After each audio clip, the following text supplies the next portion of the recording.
Waraanni bilisummaa Oromoo zoonilee Oromiyaa bakkoota garaagaraatti tarkaanfii fudhadhee jedhe. Waraanni bilisummaa Oromoo zoonii kibbaa Cibiraan Soddoom Booroo waraana mootummaa maqaa sakattaa waboo jedhuun bobba'e irratti guyyaa sadaffaaf walitti fufiinsaan tarkaanfii fudhateen loltoota mootummaa irratti miidhaa jajjabaa qaqqabsiisuu beeksisee jira. Haaluma kanaan lola guyyaa jalqabaan onkoloolessa 4/2021 Cibiraan Soddoom Booroo godina Gujiibaa magaalaa Nagallee Booranaa iddoo addaa Kellaa Finfinnee jedhamutti tarkaanfii waraana mootummaa irratti fudhateen 5 ajjeesee 7 madeessuu beeksise. Lola guyyaa lammaffaan immoo onkoloolessa 5/2021 Cibiraan Soddoom Booroo bariirraa kaasee waraana mootummaa waliin lola cimaa taasiseen godina Gujiibaa aanaa Gumeel Dalloof aanaa Liban gidduu ganda boobaaf xuxuffee gidduu iddoo 3 olitti taleellaa taasiseen loltoota mootummaa irraa 130 ajjeesuun 200 ol ammoo madoo cimaan geggeessuu ifoomseera. Waraanni mootummaa lola kanarratti madaa'an ammoo konkolaataa paatroolii 4 dabalatee ambulaansii 8 oliin hospitaala riferaala hawaasaa geeffamuus odeeffanneerra.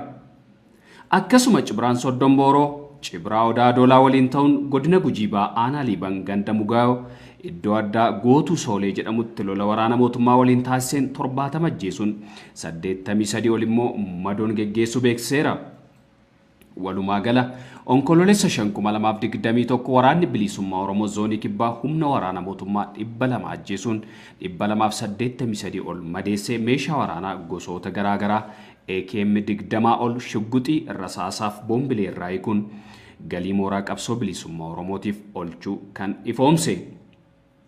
Onkoloolessa 6/2021 Cibiraan Soddoom Booroo godina Gujiibaa aanaa Gumeel Dalloo ganda boobaatti waraana mootummaa irratti tarkaanfii fudhateen hedduu ajjeesuun gariin madeessuus beeksiseera.